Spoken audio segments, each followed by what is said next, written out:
That's at 2:30 tonight. Are we good? Yo, you put the link in the group. I did. It's in our group.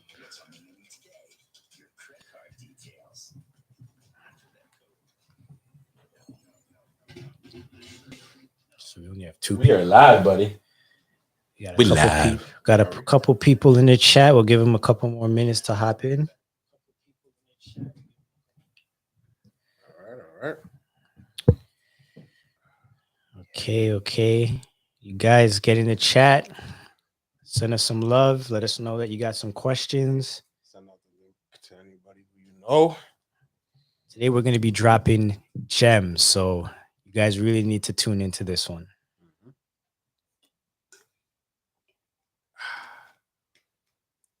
Give it a couple more minutes. Let's see if we get 10 people over here. We're gonna get more than 10 people. The last time we said what, 5? Yeah. And I think we had 40. Yeah. Yeah. I don't know, man. It's summertime, so we'll see. Yeah, it is nice. It's Friday night. We're kind of messing with people. Nah, man, they're not there yet. It's not summertime yet. They're not there yet. It's kind of. Let me post this link on Snapchat as well. Snapchat, jeez, Everything, man. Yo, don't stop. Yo, I don't use that thing no more. I went to a client the other day and I heard the person said, "Oh, we posted some pictures to Flickr." Yo, I don't even know Flickr. what? I still have a Flickr, man. I thought Flickr died with Yahoo? Black Planet. Black Planet. I was like, Flickr, man. Flickr. You get a terabyte of storage now, but it used to be unlimited. Flickr is like free image hosting. Is it free? Yeah, it's free. It is free. But it's once you go up to a terabyte, after that you got to pay. You gotta pay? It's really outdated. Oh yeah. Well, you get the highest quality. It's still good. But nobody uses it. That's what I'm saying. I have never used it. No, I've heard about it, but I've never used it. I don't use it. No, not. What do you guys use for video, man? What do you mean? Like video, there's nothing like to deliver video? Yeah, no, not just like online portfolio. YouTube, video. Vimeo, YouTube, Instagram, your website, right? Literally everything. He said trash. Trash, bro. All right. You're gonna use You know what, guys? I think we can start. I use PicTime. I think we can start. All right. So thanks for everybody that is tuning in. We're back again for episode 2 of The Other Side of the Lens. And today we are going to be talking about making the leap. Something that I guess a lot of entrepreneurs have to think about at some point is leaving the safety net of that 9 to 5 and moving over to a full-time entrepreneur role. And today we're going to be talking about how we all made the leap, what kind of things to look for, what kind of things to look out for. And I want to encourage everybody that does come into the chat to ensure that you ask your questions. Engage. Yeah, ask your questions. We are opening our super chats. So what that basically means is if the information is, of benefit to you guys and, you want to hit us with a little something to, give us something for our time and for the information we're sharing, you could give us a super chat. It also brings you directly to the top of the chat. So if you have a really good question, you want to make sure that gets answered, we answered all super chats. Okay. So I guess the first thing is, let's introduce the panel. We're going to start to my left first with Jeff. He is the new face. Go ahead, Jeff. What's going on? What do I say? I'm Jeff. I run Mamic Media. Yeah.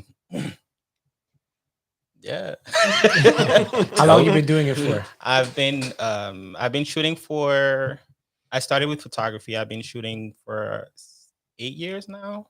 Photography, and then moved to video 2 years in, so by 6 years or so. Okay. And what do you, I guess, like most about this creative world? What's your thing? I think for me, it's been the ability to tell stories, to be able to capture Well, because I started with photography, and with photography, it was about showcasing Black beauty. And then when I moved to video, it was about really um, being able to bring out the motion of like still images and just capture that. That's really what spoke to me. So, All right, cool. Kofi, Mr. Black Tux, Yes, sir. tell us about yourself. Let the people know. Once again, my name is Kofi. I've been doing photography now for 8 or 9 years. I run Black Tux Photography. I work with these gentlemen every now and then. They handle the video side of things. I handle the photography. I do everything from weddings to corporate events, birthday parties, nightclubs, model portfolios. If it has a person in it, I do it basically. I do a good job. So if you need photos, blacktuxphotography.ca. Beautiful, beautiful. Now my guy over here, Karan. Yeah, what's up? What's going on, everybody? My name's Karan. If you can't remember my name, just call me KB. I run King Crown Media. I've been doing photography for about 11 years now. Started video about 4 years ago. And honestly, it's been going amazing. I think I'm at the point where I like video more than pictures. I think I'm there. I feel you. I think I'm there. Like, I still like pictures, but I don't know. There's something about doing video Over and over again. I don't. There's just something about doing video that I've come to really like, and yeah, I don't know. I think I like doing videos now. So that's been going on for like I think this past January. Yeah, I think that's been 11. Yeah, 11 years. Yeah, so been going good. Been going good. You out here. He's out here. Big time. So I guess it's my turn. For people that don't know me, I am Flash Forward. I've been doing this now coming up on 13 years. So technically I would consider myself a veteran to the game. The grandfather. I've seen it. I'm like, yo, it just keeps going up. The grandfather. I've seen it all. I've done it all. And, I've seen the good, the bad, the ugly, everything like that and in between. And my thing is I did also start with photography. And just like the rest of these guys, except for Kofi, I basically said I like video more because I just felt like there was a lot more technical aspects that kind of made it more appealing to me. And on top of that, it was the ability to, like Jeff said, tell more stories and kind of get people more involved with the whole overall thing. And yeah, I just started that and I never looked back. Today's episode is all about what made us leave that comfort zone of the 9 to 5 to do what we do now. Like, and what's really dope about us is that this is 4 brothers at the table.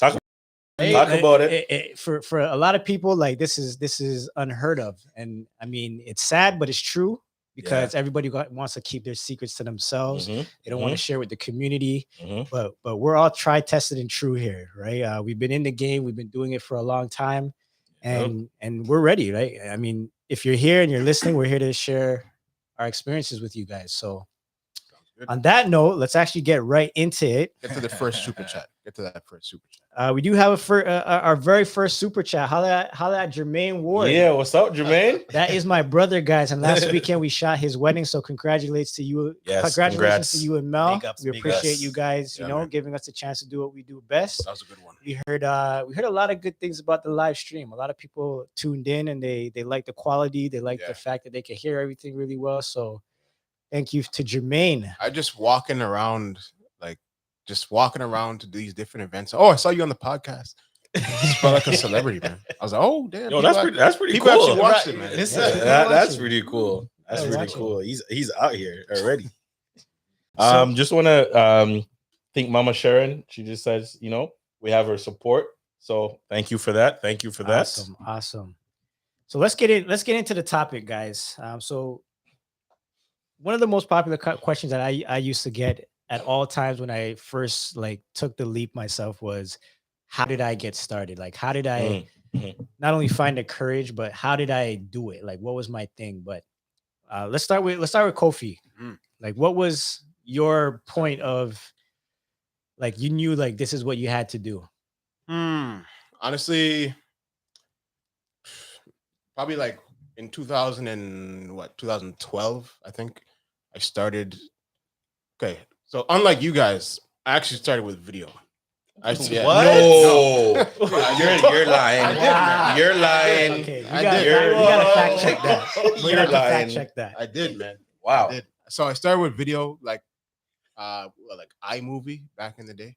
I was just Okay. walking around with my little dinky camera, editing stuff for school projects, and I was Like making, high school? Yeah, like high school. I think even before like elementary. Oh, So I used to do. okay. I used to like make beats, Mm, and then I also used to make like little videos okay. on iMovie and blah blah Mm. blah.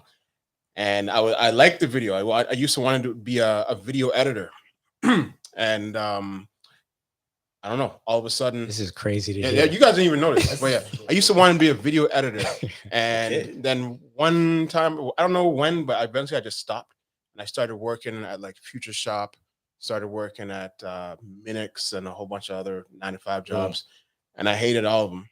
I actually got, I'm not gonna lie, I got fired from pretty much all but one, which was Future Shop. I quit. I quit Future Shop. Rest, Okay. they got rid of me, and I decided, you know what? I'm pretty good at this video editing thing, but I don't really have a passion for it. But I am pretty good at photography because I always used to go on these forums and just look at other people's photos and say, "Hey, let me try to take these." Was it one of those Flickr forums? No, it wasn't a Flickr forum. But then you know those miscellaneous forums where they have like a bit of everything, video games, art, blah blah blah. So I was doing just photography as a basic hobby. And I was working these dead end jobs and I didn't like any of them. And then one year, I think 2012, I said, I got to go to school for something. And that something just ended up being photography. And I made a little portfolio, got into Humber College, did my 2 years, and graduated. And since then, I've been working on this business and I haven't looked back. That's it. Wow. So basically, photography was something out of just me knowing I was good at something and saying, okay, might as well just make a career out of this. I didn't have like a come to Jesus moment where, so I'm going to be a photographer. It just kind of fell into my lap. Not And one of those. Yeah. Right? That's it. Yeah. That is Very simple story, but it started with video.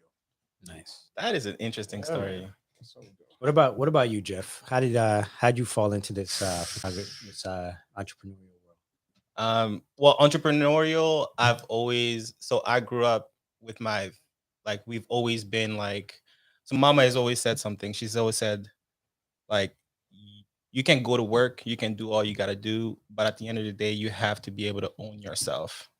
And like from day one, that's always what she's said. And so that was always the goal in terms of like, I need to be in control of my life. So, but you know, in high school, ball was life. You know what I mean? So Talk about it, bro. right? Talk So you know, but here's the crazy thing. Okay, so I wasn't like Kofi, who knew he had a talent. I had a camera all throughout high school, but I had a camera because I needed to video record myself training, the games that I went to, so I can educate myself on how to be better. Okay. So I would like literally go through filming, positioning, framing, all of it. Not thinking, I didn't know that like it was a job to be a photographer, a videographer. You know what I mean? Like, it was just, I was just doing it just to do it. Right. And so, went through high school, went to university, went to the States, played there for a bit, and then came back. And I was lost after that. When basketball was done, I was like, all right, what am I gonna do now? What is there to do? And throughout that time, taking jobs here and there.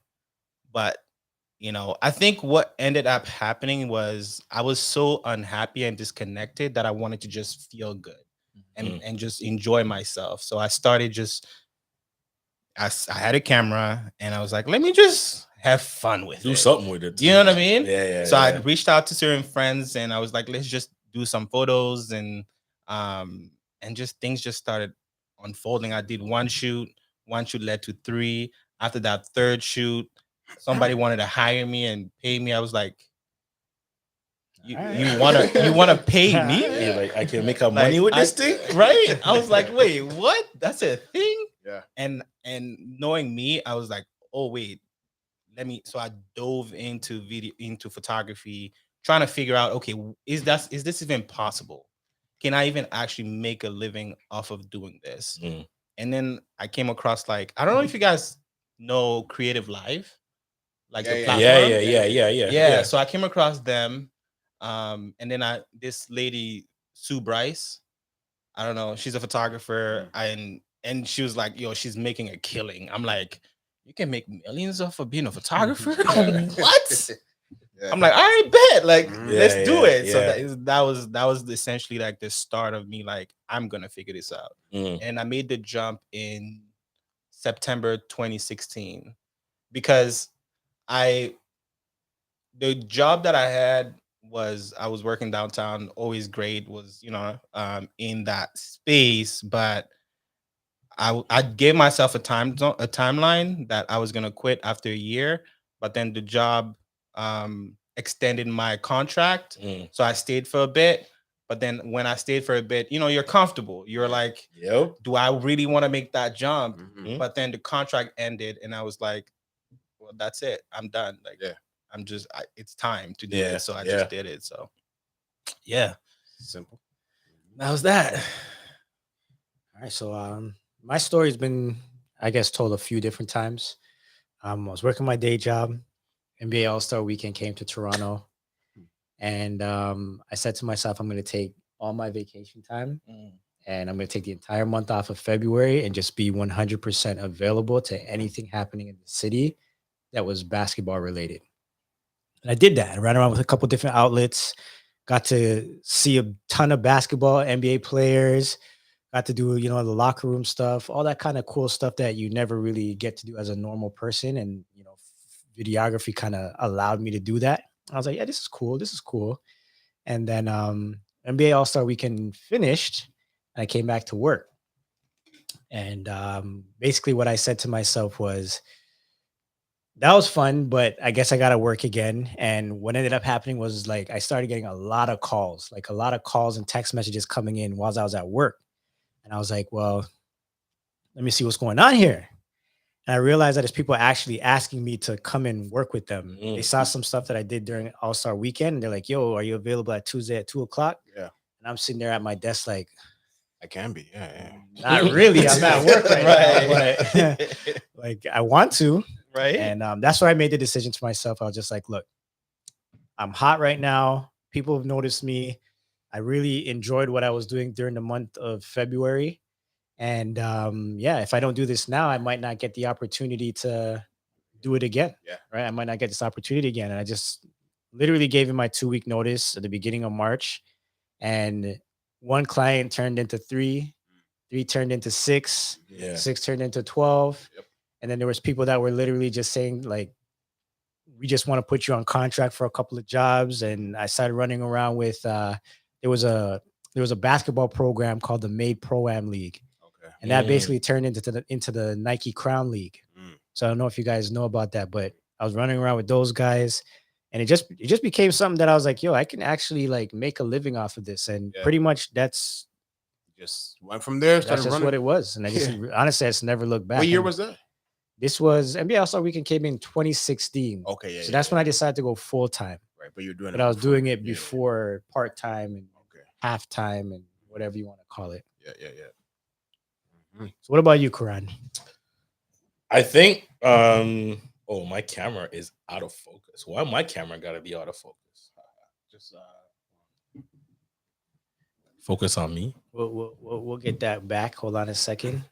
You know how these things go. It's a live stream. We're doing it live. Yeah, we're doing it. There we go. Okay, now we can cut to There we go. All right. So my story is a little bit different from everybody else because, I mean, I never I think the battery on the monitor is dead, so it keeps cutting out. We just lost a picture on me. We're just gonna Just switch over. yeah. Might be a good. I'll just keep talking. But yeah, I just gotta change the battery on that. So I think for me, my story is a little different in the sense that I never had like photography or videography on my radar for nothing. Like it wasn't even on the radar. I mean, I like looking at other people's pictures and videos, but it was never on my radar to say, yo, I can turn this and make it money or go buy a camera and do something with it. It was never on my radar. But I always liked the idea, right? But one day I was working this, I'll call it a dead end job because I was working at a car dealership, and I was doing detailing, and that's one thing I did. I did car detailing for about like 10 years. I did that for like a long time. Back breaking work, I tell you. Yeah. Cleaning people's dirty car. But it was something that I enjoyed at the time. I was young, coming from Jamaica, you're trying to work and get your, make a little money, right? Mm-hmm. But so that I was doing that for a while. And one day I was married at the time. So one day I called my wife and I said, I'm done. She's like, what do you mean you're done? You're done work? It's early. I go, no. Like, I'm done with this job. I'm done. Like, I'm leaving. I'm done. I don't want to do this no more. And I was like, I'm done. So she's like, but what are you going to do? I go, you know what? I want to do photography. And at the time, I knew nothing about photography. I didn't know nothing about f-stops, no ISO. I didn't know nothing about lenses. I know nothing about cameras. I knew nothing. But I knew I was done with that job and I wanted to do photography. So she was like, are you sure? I'm like, yeah, I'm sure. So she's like, okay. So at the time when I said I was done, Costco had a sale on Nikons, the D7000. Oh, that's my first. Right? Right? Lord. I know. These Nikon people. That's where it started, man, and they had a sale. And so we went to Costco and we bought a camera and we came home and she looked at me. She goes, it's a good price, You sure you don't want another one? Fellas, if you're married and if you have a girl that says spend money, you spend money. So I went back to Costco and I bought a second one. Nice. Right? Yeah. So now I have the two cameras. And so I came home and I said, well, I got to learn how to use these. Right. So I stayed up on YouTube late at night, 4 or 5 in the morning, watching YouTube videos. One of the first photographers that I came across that I really liked his stuff was Jason Lanier.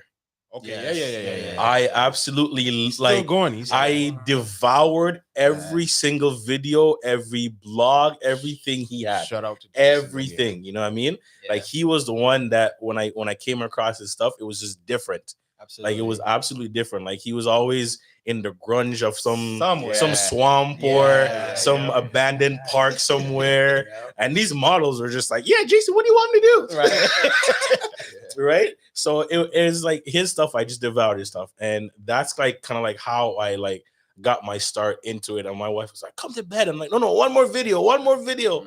And that's like, that's how like I really like just like dove into it and really like just started to learn the craft. And once I like started learning, I was like, well, now I need to make some money. Right. I'm like, these pictures, it's cool that, walking downtown Toronto, taking pictures of the CN Tower, people on the corner of the street. Humble beginning. Right? But I'm like, I need to make some money. Yeah. So that's when I started to like take my camera to like birthday parties.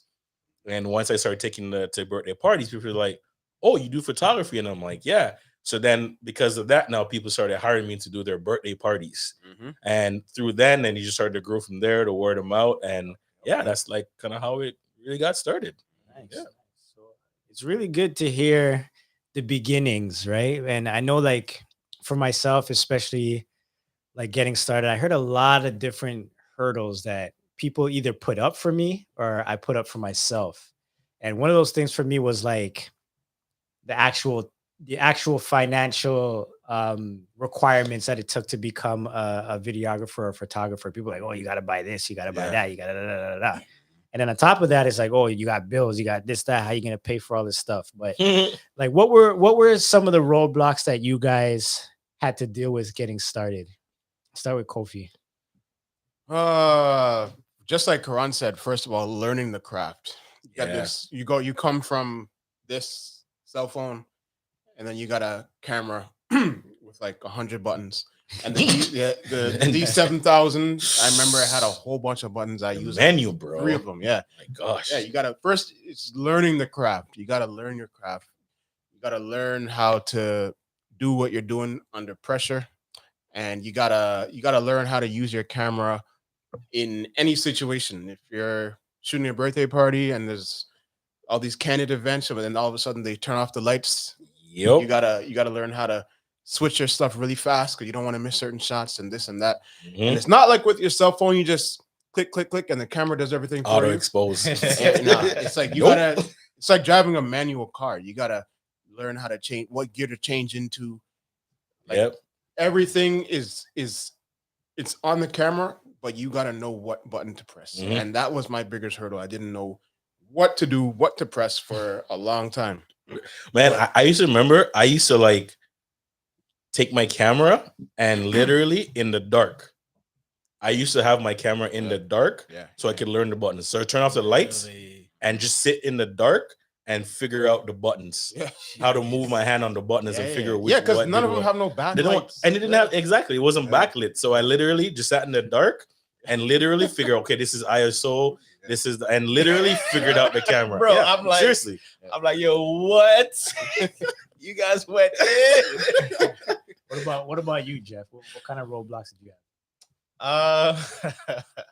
Roadblocks. I think the biggest roadblocks has always been like, how do you actually make this happen in terms of just like paying your bills, or just even like how do you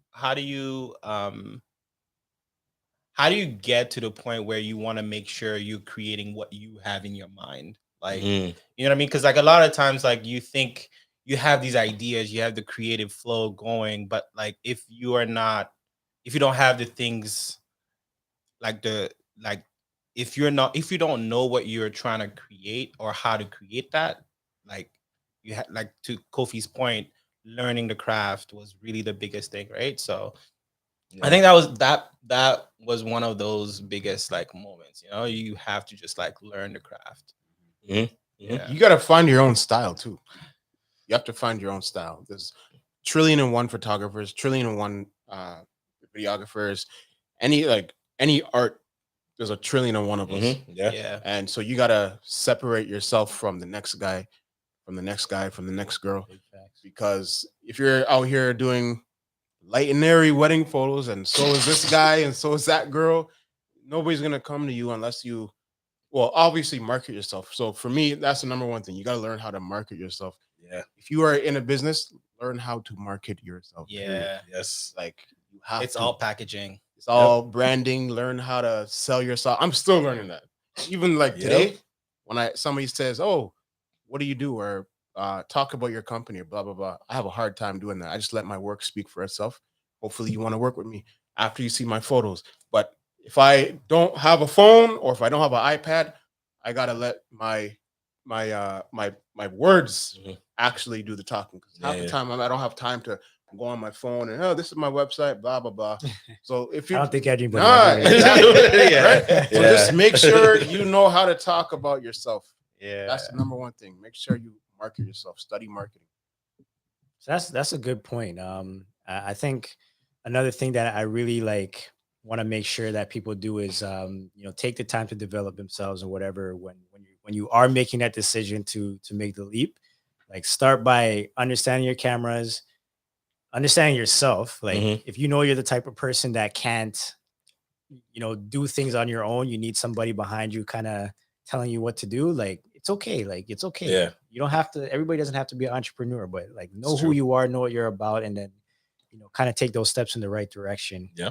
And I guess another question that I'm curious to find out from you guys is if there was like let's say a defining moment in your life. I know you mentioned, Karan, that it was at work, but for you guys, Jeff, like, was there a moment in your life where you're like, yo, I have to do this right now? So I don't know. I'll say this. I've always been the risk taker. You know what I mean? So having like that moment has always is. I mean, I think we have those moments every single time we want to try something new.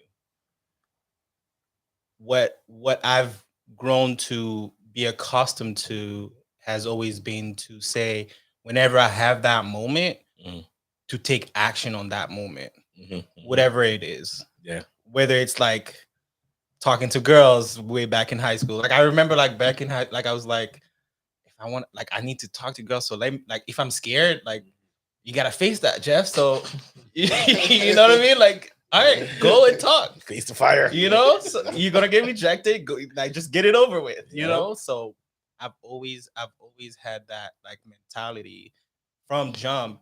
And just to give you another example, like I remember back in like grade 6, tried out for a basketball team and got cut.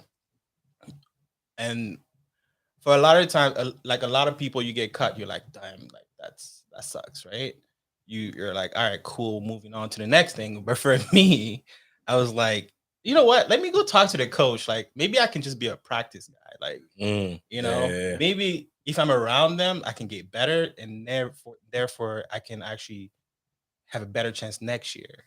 So my mentality has always been like, don't just give up because you got a no for the first time. So to your point, like to your question, is these moments that we have always, we have to first be aware of them. And when we are aware of them, we have to ask ourselves, what do they mean for us? Is it something that you are going to regret down the road, or is it something that you will fulfill you, bring you joy, bring you happiness? And if that's the case, if you feel like you need to make that action, like then you take that leap. You know what I mean? Yeah. So roundabout way to say, facts. you know, I've had those moments. So let's talk a little bit about like being in control of your own time, because I kind of touched on it. And I think this was also a hard thing for me because I like to procrastinate, and I still like to procrastinate. Yep, I think we all do. We all do. If you're creative, I don't know. Procrastination is a part of your life. But knowing the type of person that I am, and like the person that most of us are at the table, what was it like when I guess you jumped into the entrepreneurial lifestyle where there's literally no boss, there's no manager, there's no one telling you what to do, and now you are completely in control of what you need to get done? How did you guys make that adjustment? I think for me, the adjustment wasn't as bad because in before I made the transition into like photography, I was already kind of like running my own business in the sense of I was doing detailing on the side. So it's kind of like running my own business. So I had that. I mean, it wasn't perfect in terms of like having that time in down packed, but I had like that time in down in terms of like managing myself. I didn't have someone over me with the whip and be like, you got to get this done, you know. But it was more like, okay, you have something to do, get it done. But it's still in the same sense. I still ran into a lot of issues when I first started, man. Like I'm not gonna lie to you. There was like I ran into a lot of issues with clients because I would say, "Hey, you're gonna get your thing today," and then it doesn't come, right? So it was just like in the beginning, I had a lot of issues with that, where it was like my timing, like it was off, and like learning from that, I had to clean it up because if I didn't, like my name was on the line. And to come back from something like that where your reputation gets ruined because you're the guy that doesn't deliver on time or all that stuff. It's hard to come back from that if you keep going down that path.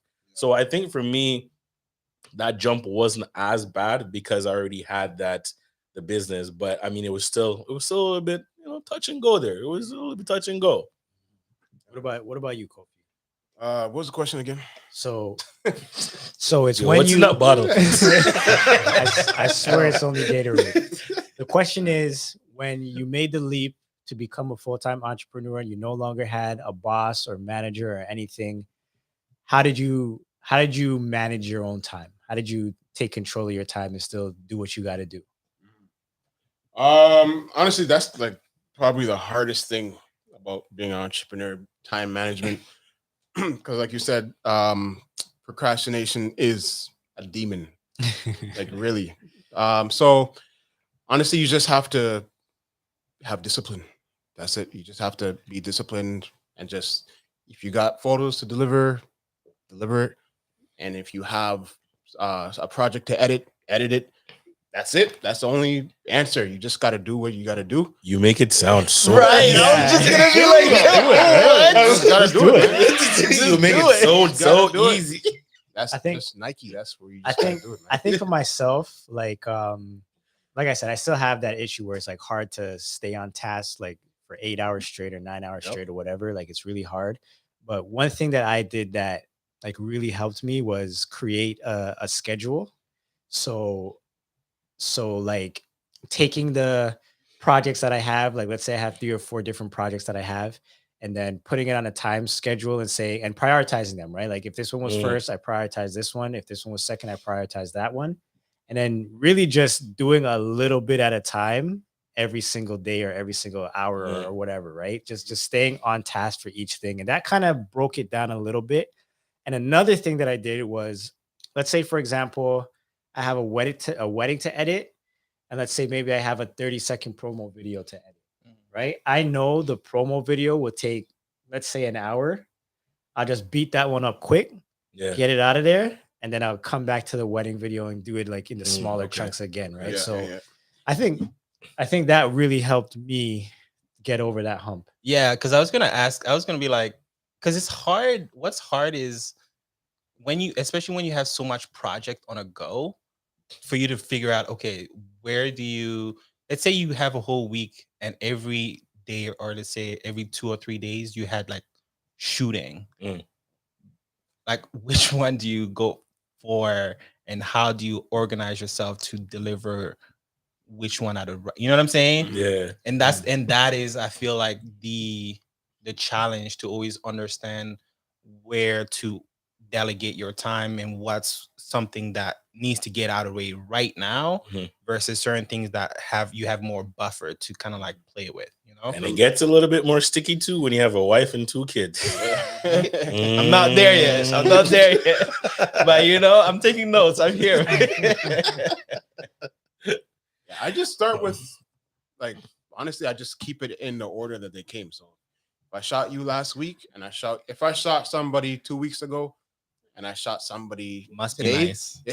I just I edit the project that I did first, and that's it. I don't know. Other people are different, but I can't edit multiple projects at once. I like to finish one and then deliver and then move on. Don't care how many I have. I have the Jamaica wedding and the wedding we did last week. I'm doing the Jamaica first, finishing that, delivering it, then I move on to the next one. Well, have you ever had like somebody just like, let's say you shot something last week and then you shot something this week, and then the person is like, hey, can I the person that you shot this week is like, can I get it like ASAP? All the time. People, do you still start I'm with like I tell them there's an order. You can, if I shoot you today, you can't expect your photos before somebody I shot 2 weeks ago. And they do a lot of the times, but you have to just say, hey, sorry, I gotta, you just gotta wait. That's it. You just gotta tell them politely, you have to wait. Does it matter if they like paid more? No. Like for me, if it's like a wedding versus I don't know, a model on Instagram or whatever, obviously the wedding is gonna get first priority.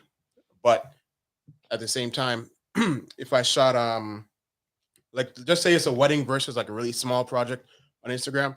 Okay, I'll probably do the Instagram one first. But if it's something small I can get out of the way, I'll do it first versus a wedding or a corporate event or whatever. Yeah. It all depends on who came first and how big the project is. But I That's how mean, I go. in your contract, don't you state the fact that from the date of shooting, you give them like 3 weeks, 4 weeks? I only do that for weddings and events. Oh, I do Not that for really- everybody. Not really Because for- I think like for me to like once it's set up that way, if I do your event, your wedding, whatever it is, from that day, from the shoot day, then it's 3 weeks. Right? So automatically I already have it in their head, it's 3 weeks. Yeah. Right? So they're not coming to you a week later and be like, hey, where's my video? Where's my picture? Right? It's already stated, right? It's 3 weeks from the shoot date. So from then you have 3. So even if you shot one the week before, I mean, you still have an extra 2. That new one, now you have a fresh new 3, right? So I think that way, once it's stated, I mean, if they come because of an emergency, you want a picture or something, then you decide how you want to deal with them. But I think once it's already set, hey, from your event, it's 3 weeks or 4, whatever you want to set. I think a lot of times, because we all have our own separate companies, right? But we also work together under one umbrella. A lot of times people think that we do everything together. No, we don't. We're not. So, like when it comes to, I don't like the vast majority of things, I'm editing all by myself. So I'm, sorry, my bad. Can you hear me in the mic? That's good. I forget what the hell I was saying. You're talking about your editing and the time. Yeah. So all of us working together. Yeah, like we don't always work together on everything. So a lot of times you're doing a project and it's just you editing. So it's going to take a lot longer to get one project out the door versus 5 people editing one thing. So a lot of times clients don't understand that you're a one-man team. And so they expect the photos to come like within 24 hours. So you got to just tell them as soon as you're done the shoot, love the photos, great session. Give me 2-3 weeks and you should have your photos. Yeah. I don't really put it in my contract, but verbally I say it and they get it. Yeah, I've learned not to do a lot of things verbally because someone will come back and a lot of times. So I put it once it's in writing, there's no arguing. Okay, so let's actually switch the speed up just a little bit. Yeah. Right? Let's talk about everybody when they hear entrepreneur, they're like, oh, this guy makes his own schedule, he gets all his money, and like everything is like beautiful. Let's talk about a little bit of the dark side of being an entrepreneur. And one thing that comes to mind is when the whole that P word came around that was here for 2 years. And we had to basically cancel every booking that we had, right? And it brought me to this point. That was one of the most difficult times of my life, only because I had no idea when or where the next paycheck was coming from, right? Like I had no idea where it was coming from. So my question to you guys is when the P word came around and we didn't P word he's talking about the pandemic. No, we can't say that online. We can't say that, bro. Isn't it the C that you can't say? Huh? I think you can't say either word, but really? whatever. Oh, we said the it. fundemic? Whatever. The Yo, pandemic. the virus. when the virus came around, and we weren't able to do what we wanted to do, and we lost a lot of business, and you didn't know where your next paycheck was coming from. How did you guys deal with that? How did you guys manage that and overcome that? Start with Jeff. That was hard because He laughs. You hear that? right? Like, yo, I would say what I give credit to is that I had a really good support system around me. Have always had, and I pray to God it continues, but the pandemic was hard because you don't know where the next job is coming from. I mean, in some sense, just being an entrepreneur sometimes, or just being a creator, sometimes you don't know where the next job is coming from, but you know when the economy is at good standing, people just need what you are offering, so you're not so worried as much. But with the situation that we are going through, what happened with me though is I really dove into the creative circle. So a lot of photographers and videographers got together and really started to create, or even just have these kind of conversations to see how do we support one another by within these times, you know. And so I've built, and honestly, coming out of that, I've built some really, really strong connection because of that. That has really taking things to the next level for me, you know. So it was dark times, but it was also a blessing in disguise. I ain't gonna lie too, though. Like that stimulus check that was coming in was hitting nice. I was about to talk about it. Yo, I was about to talk about it. I was trying to play it up, but I was like, you gotta talk about it, yo.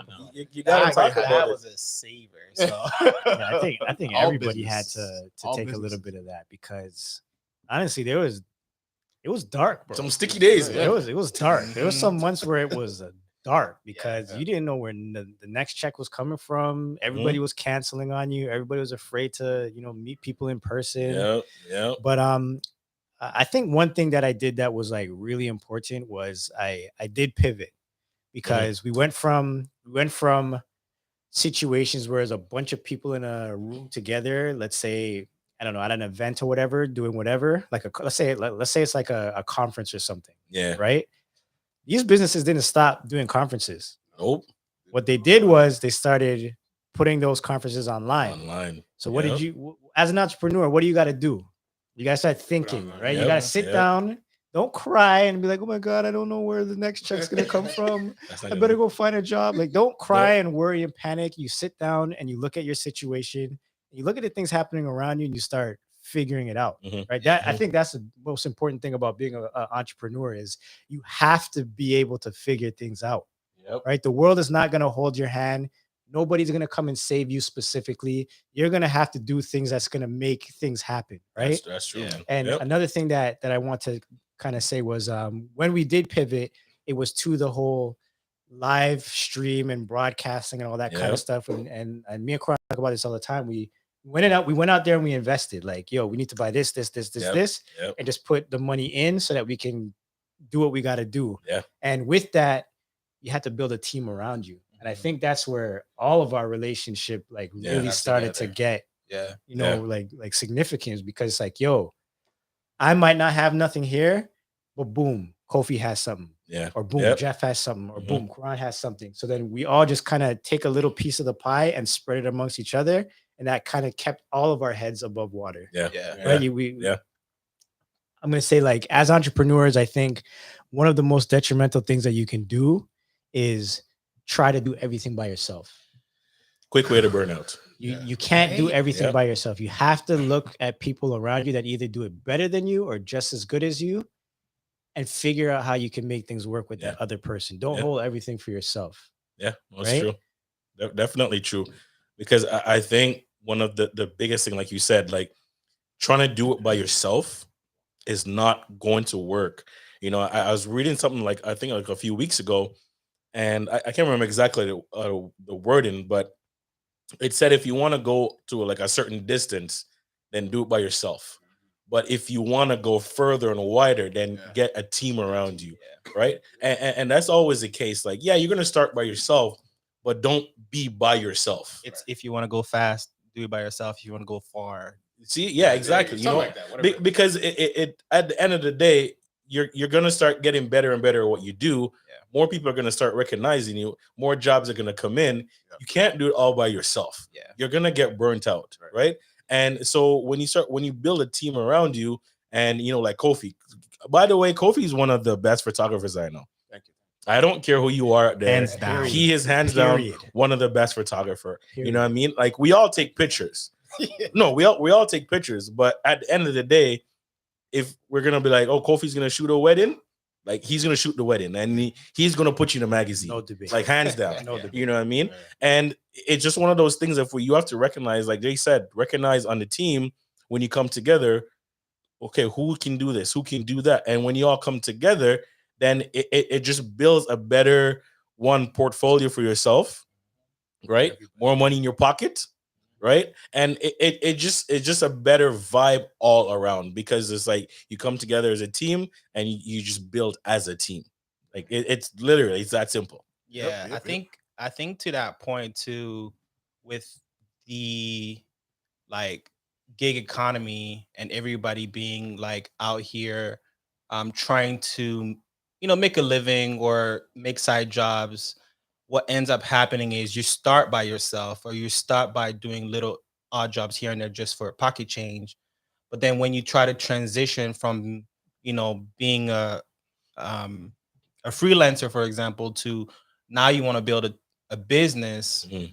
the mindset has to shift. Yeah. The mentality has to, you need to adjust yourself now, because you're not just operating just to make pocket change. You're operating because you're building something. Mhm, mhm. And that mentality is what a lot of people sometimes fail to understand. Yeah. And that's where, like, even when you're dealing with like clients at that point, now you realize like your price has to also change and reflect Oh, that. yeah. Oh, And yeah. that's Oh, where yeah. like it's like, okay, Mhm. now you're playing in a different league, and, Mhm. and so on and so. And I think the biggest, just to finish that, is like when you're on with a team like this and people who are also in the same mindset, who are also trying to strive, you learn from that and you pick up from those things. And like you said, you make more money, and Yeah, man. your portfolio looks better, and because everybody is on their A game. Yeah, You know you what I got mean? gotta level up. Exactly. Yep. Level So, up. So Yeah. so that's dope. Like I really like that. And another thing that I want to ask you guys about was like, now that you're the main point of contact for your clients, let's say, right? There's no other, like, let's say, middleman that connects you to the clients. You're the main point of contact. How did you guys get organized? So I think that's another huge thing that we have to talk about as entrepreneurs, is not only being motivated and stop procrastinating as much, but how do you keep organized? If you're getting like 5, 10, 20 inquiries with all different dates and different times, how did you guys put it all together? Still working on it. I was gonna say, who wants Yeah. This is where you need a team or like an accountant or something, whoever. But honestly, again, that's another hard thing. Me, if you look at my computer desktop, it's like icons everywhere, photos everywhere, Right? man. But no, honestly, you have to take advantage of like something like Honeybook. Shout out to Honeybook, or Google Calendar, iCal, whatever. Your physical calendar where you're writing something on your with a pen. We still use those nowadays. Just you got to just make sure you have one of those calendar apps or one of those so word like note CRM. CRM or Yeah, something like that. yeah, yeah. You So have to I- have one of those. If you don't, honestly, like I used to do it when I was first starting, I was like, yeah, I'll just memorize this date. Yeah, right. When you first Yeah. start, you have like 2 gigs a month. Yeah, Sure. I got one on the weekend, one next weekend. I'm gonna have Yeah. to write none down. But as you start to grow and build, you're gonna need to take advantage of something. So yeah. Online. So actually, I'm glad that you mentioned it. I recently ran into Honeybook. For the record, I'm not sponsored, so this is all just based off of my personal experience or whatever. But getting a CRM, but regardless if it's Honeybook or I don't know, I don't even remember the other ones. I But use 17 hats. yeah, you need to pay for some type of service that's going to Yes. help you keep track of your clients. And I'll tell you this much, like Kofi said, when you're first getting started, it's okay. You get 1 or 2, maybe 3 a week and like whatever. But when you start getting, especially like weddings where it's like a month or out or a year out or whatever, right? Like you need some type of intake system that allows you to record all the information that the client needs, first of all, and then a way to follow up with these clients so Mhm. that it's in front of your face, like literally you can't like lose it. Yeah.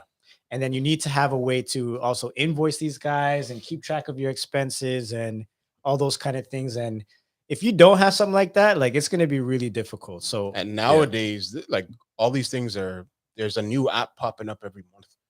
Like every week, there's something coming up Whereas back when, like, even like 10 years ago, you literally had to like use a pen and a paper to just write down things. But now they have HoneyBook, they have this, they have that. I can't even name them off my head. There's something for that coming up every day. My question to you, Jay, when did you actually like decide to make that investment? Like, because if you're starting out, right, and like Kofi was saying, you have, you know, inquiries maybe once a month. That's, you know what I mean, or twice a month. Like, when do you feel like it's important, it's necessary for you to make that jump? Like, honestly, I'll be totally honest with you guys. If I had known about, here's a problem with being an entrepreneur a lot of the time, especially if you decide to do everything on your own. You don't know anything, right? facts. And if you don't know what to ask, you don't know to ask it. Yeah. Right. So if I had known in the very beginning about a CRM that helped me to the level that it's helping me now, where I could have started like that, I would have 100% done that in the very beginning. Yeah. Like, Yeah. very first week, let's say, if I knew the power of a CRM, I would have done it the very first week that I started. Yeah. But you, even without even without having the capital coming in the way. So here's the thing, right? And this is another like super important point that entrepreneurs need to understand. And I say this to people all the time. If you as an entrepreneur is not willing to invest in yourself, Come on now. why should anybody else invest in you? Taking the church. Taking the church. If I'm a client and I'm looking at you and you don't even want to, you know, spend a couple dollars to buy a camera, why would I hire you? Right? Like, why would I do that? And I think that's like one of those things. Again, this comes from the very beginning of the game, because we've all been there, right? We've all been at the beginning stages, and we cut corners. We cut corners here, we cut corners there, and what happens? All those corners that we cut come right back to your table. We got to pay for it properly the next time. So what I'm saying is, if I had understood and realized that this is a program, or this is a platform or something that's going to help me from the very beginning, I would have invested in myself there as well.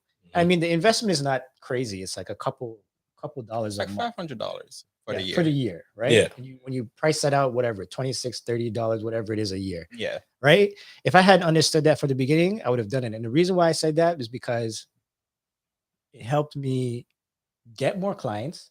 Right. So I was presenting myself to clients in a more professional manner, right? By being able to get them to fill out a contact form. Right. That's huge. Like, people overlook that all the time. Like, it means nothing. But imagine a client reaches out to you and they're like, on Instagram, let's say, they're like, hey, how much for a photo shoot? And you're like, oh, $600, with nothing else to tell them. Yeah. Opposed to saying, hey, thanks for reaching out. If you don't mind, can you fill out my contact form so I understand exactly what you're looking for? Blah, blah, blah, blah, blah. They go and fill out the contact form. You read the information that they sent on the contact form. Now you're sending, and then directly after that, you're sending them out a quote based on what they talked about. It's going to do two things for you, right? It's going to give you the ability to charge that client more than the other guy that just responded in the DM. It's going to give you that ability, and it's going to make you look more professional or bigger than you actually are. That you're serious about it. Right. People are going to look at that and they're going to be like, yo, this guy means business. Like, he made me fill out a contact form, and within a couple of hours, I had an actual quote with like his branding and all that kind of stuff all over it. And it's like, when you take that kind of approach to your business, people recognize that kind of stuff. They'll look at you and they'll be like, yo, this guy's about his business. Yeah. I think for me, I completely agree with what you say. If I understood CRM from the day one, it would have saved me a lot of headaches. Because I think for me, one of the things I can say that happened to me, not a lot, but I was double booking myself because I didn't have a calendar. So someone would be like, hey, can you shoot on this date? I'm like, sure. But I already booked someone already. Right. And then after you're booked with them, you're not going to be like, oh, sorry, I can't do it. Now you got to figure out a way now to deal with that double book. Right. So, I mean, either you're going to call somebody and be like, can you move on the day after, or does it work? But if I understood that system of the booking, the calendar, having everything organized, man, that would have saved me a lot of headaches. Right. And it would have been, like you said, look more professional. And who knows, like, maybe it would have pushed the career and the business a little bit faster, because now you're coming across more professional. People are like, wow, You know, like you said, this guy over here just sent me a price in Instagram DMs. Oh, $600. But Like, what do I get for what that? do I get for that? All right. And then you're sending all these messages back and forth, and the person's not really understanding what's going on. But if you had a clear cut way of sending information, like, okay, they fill out the contact form, then you send them back a email that says, hey, thanks for reaching out. Hey, you know what? These are the packages. You know, look at the packages. Let me know which one. Like, there's a system, or however you want to set up your system. If there was a way to do that from the beginning, go for it. Here's the other thing about like setting up a CRM or something along those lines. It's like, imagine you're getting like 6 or 7 DMs, right? Each person wants something a little bit different. Yeah. That is a different price. Yeah. How on earth are you going to remember what All you of told that. all those people in terms of the prices and what they get for those prices? How you going to go back to your DMs and scroll through and try and figure it out? And why? Yeah. Why? Yeah. Get yourself organized. Put together. I'm gonna say, you know, look at HoneyBook. Look at what was the other one? 17 hats. I know there's a couple other one, but I'm familiar with HoneyBook. Yeah. And I spend all of my energy and effort using that CRM. And I could be completely honest with you guys.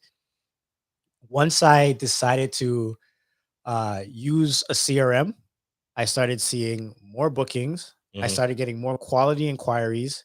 I started sending out bigger invoices to clients. Like, people were looking at the numbers I was giving them. They were actually like, okay, maybe it's worth it, opposed to I can't believe this is what this guy's charging. Right. And like, I was able to organize myself and get more projects out to people in a more timely manner as well. Yeah. So I think like the takeaway that I'm going to say for anybody listening today is get a CRM, figure out your prices and services, put them in your CRM, and start utilizing that a platform that's going to help you get organized. Yeah. Yeah. No, it's definitely true, because I mean, to be honest with you, getting organized as an entrepreneur is going to be one of the biggest thing you do for yourself. It's not booking the big clients and bringing in the big money. That's important. Yeah. But being organized, because if you think about it now, if you can't organize the smaller clients that you have now, but you want bigger clients and you're not with organized, $20,000 budgets, I don't need to say it. You're gonna fall apart. You're gonna fall apart. Yeah. So get organized with the smaller clients that you have now, and that way, when the bigger clients now come to you, there's no issue. You're not worried about being organized. It's just literally the push of a button, Bam, bam. send an email, and everything is just smooth and nice. And just to add to that, it's like, by the time those bigger clients come to you and you have that organization in place, they will take you seriously. Yes. You know what I mean? Yes. They will already see, like, yes, they will trust that you can handle the job versus Instagram wondering, like, can you really handle it? Just because of the system and the process that you already put in place, you know? So to that point, like, yeah, you have to put a system together. Packaging, branding is good. But again, like, there's so many systems out there that you just have to figure out and find the one that works for you, you know? So yeah. All right. So I want to end the segment with let's say some final thoughts, just something that I guess each of us could say one thing that we've experienced as an entrepreneur that we think is important for the next person that's like thinking of coming here or trying to make the next step. And I'll start with mine. A lot of the things that I hear about people when they're trying to make that leap is they're so afraid of failing. Like, they want to start off and be perfect, like perfect, right? Yeah, And I think, I forget where I heard it. I forget who the quote was from, but failure is the best teacher. Yes. When you fail, when you do something completely wrong, yes, you'll never do it like that again a second time. Nope. So you have to embrace that failure and use that as motivation to improve. And then take all of that and move it to the next client, and, you know, find the next level and whatnot. So, like, if for anybody that's listening to me or whatever, my advice is don't be afraid to fail. Just don't wait for the perfect moments and the perfect scenarios to do things. Just go and do it. Do it to your best ability, and just monitor, you know, how you did everything, and just, you know, see how it goes. I think one of the I mean, there's many many things I could say, but one of the things for me, what I did, I did not want to put myself in debt trying to build a business. So one of my personal thing that I made for myself was that if I can't afford a piece of gear that I want, I am not going to put myself in debt for it. So, and I mean, it doesn't matter how bad I want it. I am not going to put myself in debt, right? So I made for the company, everything that I going to buy, it's cash. Because at the end of the day, like, we're entrepreneur. When you're first starting out, you don't know where that next job is coming from, and you don't want to put that pressure on yourself that you just went and got a $10,000 camera, and all of a sudden you missed a couple payments, and they're calling you and they're like, well, if you can't pay for it, then you have to bring back the camera. Then what are you going to use? Right? So don't put that stress on yourself, like, just in the beginning, starting out, where you're going to be like, well, I need to go out and I need to put this camera, this tripod, everything on credit. And then all of a sudden you have all this gear, but then you're not getting any jobs. Right? Don't put that added pressure on yourself. Start where you're at. Right? If you got to go on Kijiji, the marketplace, wherever it is, and buy a used camera, go do that. Right? Start with that. If you know what I mean? If you got to start with your phone, start with your phone. Whatever it is that you have in front of you, start with that. And as money comes in, then you're like, okay, you know what? I need a decent tripod, because the one that I don't want to put my expensive camera on this dinky tripod that, yeah, you don't want to do that, right? So you start looking at the things that are important, and then you go out, you have the money, and then you go and buy that. But just don't put yourself in debt, because I promise you, it is not going to be favorable in the end. It's not. Facts. What about you, Jeff? What do you want the people to take away from this? I think my biggest, what I would say, is something that I would communicate to anybody that wants to do this, is build a community, build a community around you, or, like, if you don't know how to build, or at least just join different groups. We're in an age where everything is online. Everything is on our fingertips, right? You have a cell phone, then you can connect with anybody across the world. So start there, and start and ask questions to people that you admire, people who have work that you appreciate, that you enjoy, that you look at and you're like, I would want to do that. Ask questions and ask them, because I think a lot of times we are so in our own head that we feel like, oh, this person is already there, like, I can't reach out to them or whatever. It's like, no, like, because people I'm sure you get questions all the time, and we respond because we want to make sure that we give back, and that's part of it. So I would say definitely build a community, build a system, people around you that can help you in the vision and what you're trying to accomplish, but also build it online, but also offline, right? Whether it's like your family or friends or people that, you can turn to just get yourself out there and ask and figure things out, just so that you're not just doing it on yourself by yourself. You know?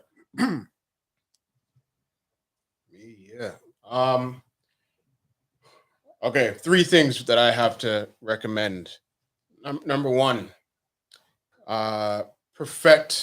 would be, honestly, perfecting your craft. Make sure you're good at what you do. Make sure you deliver the best work in your field. Make sure you are the top. Bring your A game to every shoot. Just make sure you deliver great quality work, and keep trying to improve. Always keep trying to improve. So you're not going to start out like a magician and be like this top shot photographer, videographer, but make sure you are always delivering top quality work, and always try to perfect your craft, find your style. That's number one, because you can't charge for crappy work. You can, but you shouldn't. I mean, some people do. You can. Just number one, just make sure you're good at what you do. Before everything else, make sure you're good at what you do.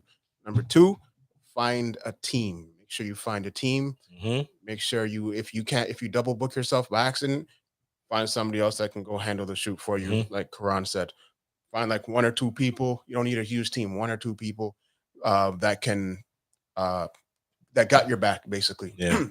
People you can bounce off of and learn things from. Number 3, market yourself, market your team. So if you put those things together, you're good at what you do. You have a team and you market yourself. You put those 3 things together, you should be able to climb pretty quickly. And obviously stay organized. True. I agree with that, man. Nice. We have one question that rolled in. What's the next big project that the team is planning? What country will it be in? Asking for a friend. That's from Don. Say it again. What's the next big project that we have, and what country is it going to be in? I mean, Oh, man. It all depends on you guys where you want to take us. Exactly. Wherever you want to take us, we're down willing to go. So anywhere. you know what I mean? Wherever you want to take us. No, that's the real answer. We had some weddings that were canceled due to COVID. Like we had Greece that was canceled because of COVID. Yeah, we won't talk about that. We had Mexico canceled because of COVID. We have a bunch of things that are canceled. We have one that might come into fruition. Dominican. Okay. Dominican.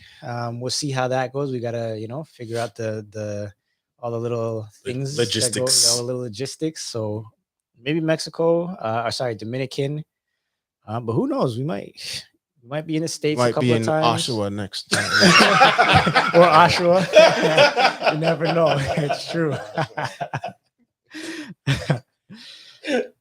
All right. So I guess we can close out.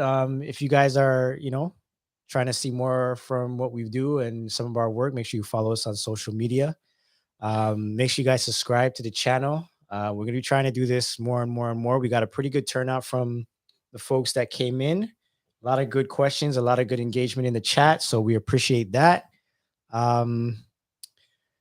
Let's see. Do we have any more questions? Let me see if we got one more. I can't even read it from here. I can't see now. I think we got them all. These glasses. Yeah. All right. And yeah, definitely. If you guys haven't, if you didn't get to watch the whole thing, we will be posting it online. So you can see that at any time after the podcast is done. And thanks for watching, guys. Remember to look, learn, and share. And be good at what you do. Don't do garbage work. Just make sure you're gonna get Kofi mad if you guys don't improve yourselves. Do what daily. you got to do and do it well. Trying to get better And raise your prices. Raise your prices, but don't do it until you're good at what you do. All right, guys, take it easy. Nice. How long was that? Hour and 20. Oops.